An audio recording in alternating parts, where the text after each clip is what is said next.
Assalamualaikum warahmatullahi wabarakatuh. Perkenalkan, nama saya Septian Dwi Purnomo dari D4 semester 5. Di sini saya akan menjelaskan tentang analisa kualitatif dan kuantitatif ekstraksi batang serai, daun sirih, dan daun tembakau untuk produksi pestisida organik. Pendahuluan. Pestisida nabati digunakan untuk mengurangi penggunaan pestisida sintesis.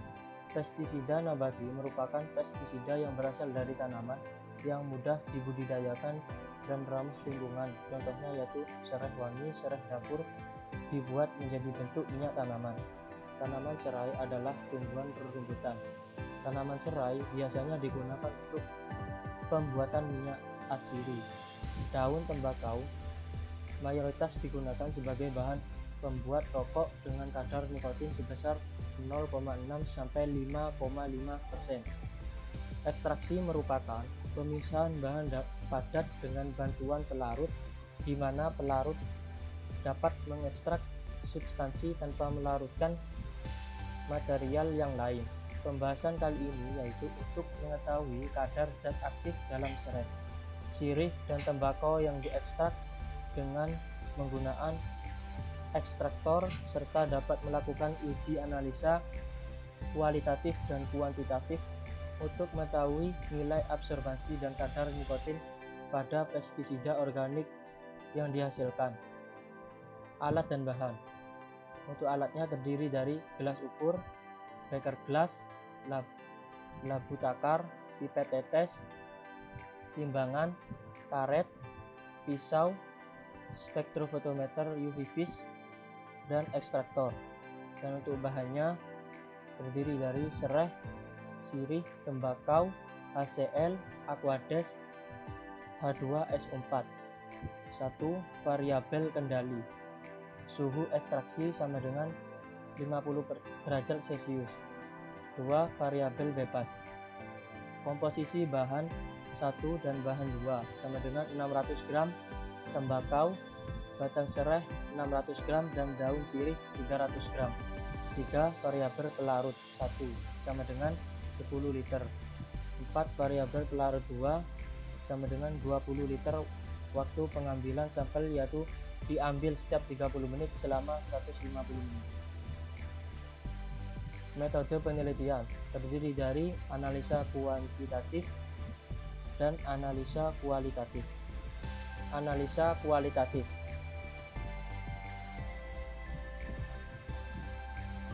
Pengambilan sejumlah sampel untuk diuji dengan penambahan 6 tetes larutan H2SO4 pekat menunjukkan perubahan yang sangat signifikan, yaitu sampel nikotin dalam larutan basah segera berubah menjadi berwarna coklat pekat. Ini menunjukkan kadar nikotin dalam tembakau cukup tinggi.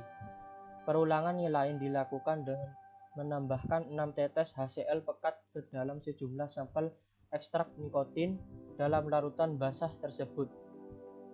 Dari penambahan tersebut terjadi perubahan warna larutan menjadi berwarna coklat, namun intensitas warna yang dihasilkan lebih terang daripada dengan penambahan larutan HCl. Hal ini terjadi karena dari reaksi antara kedua asam tersebut sudah menunjukkan terbentuknya nikotin yang berwarna coklat. Perbedaan intensitas warna kemungkinan hanya dipengaruhi oleh kekuatan dari asam. Hal lain yang mungkin mempengaruhi karena perbedaan sifat-sifat dari larutan asam itu sendiri. Analisa kuantitatif. Sebanyak 10 mili sampel variabel 1 dan variabel 2 sampel ekstrak nikotin, kemudian 3 tetes indikator phenolphthalein sebagai indikator dengan 0,1 N HCl. HCl yang digunakan untuk hingga menunjukkan warna menjadi merah sebanyak 10 mili, sehingga nantinya diketahui kadar nikotin dalam sampel tembakau. Dari hasil pengamatan di atas dihasilkan semakin lama waktu ekstraksi, kebutuhan volume HCl semakin banyak, sehingga pada variabel 1 jumlah volume HCl yang dibutuhkan sedikit sedangkan variabel 2 lebih banyak. Nilai absorbansi dan kadar nikotin. Hasil kebutuhan HCl yang diperoleh menunjukkan bahwa kebutuhan variabel 2 lebih banyak. Hal ini dikarenakan penggunaan jumlah pelarut variabel 2 yang lebih besar, sehingga kebutuhan HCl untuk bereaksi menunjukkan perubahan warna pun semakin besar. Grafik pengaruh waktu terhadap kadar nikotin. Pengaruh waktu terhadap kadar nikotin bahwasanya didapat kadar nikotin yang naik tetapi pada variabel 2 lebih sedikit daripada variabel 1 dikarenakan bahwa sejumlah pelarut pada variabel 2 lebih banyak. Pada grafik didapatkan variabel 1 dengan nilai Y sama dengan 0,62X ditambah 1,698, R2 sama dengan 0,9457, dan variabel 2 dengan nilai Y sama dengan 0,09X ditambah 1,645, R2 sama dengan 0,9398, sehingga jumlah kadar zat pada sampel besar, maka nilai absorbansi yang didapat juga semakin besar. Karena banyak molekul yang diserap pada panjang gelombang, maka nilai absorbansi semakin besar atau berbanding lurus. Dapat disimpulkan bahwa praktikum kami telah sesuai dengan teori, karena semakin sedikit pelarut yang digunakan, maka semakin banyak kadar nikotin yang didapatkan. Sekian presentasi dari saya. Wassalamualaikum warahmatullahi wabarakatuh.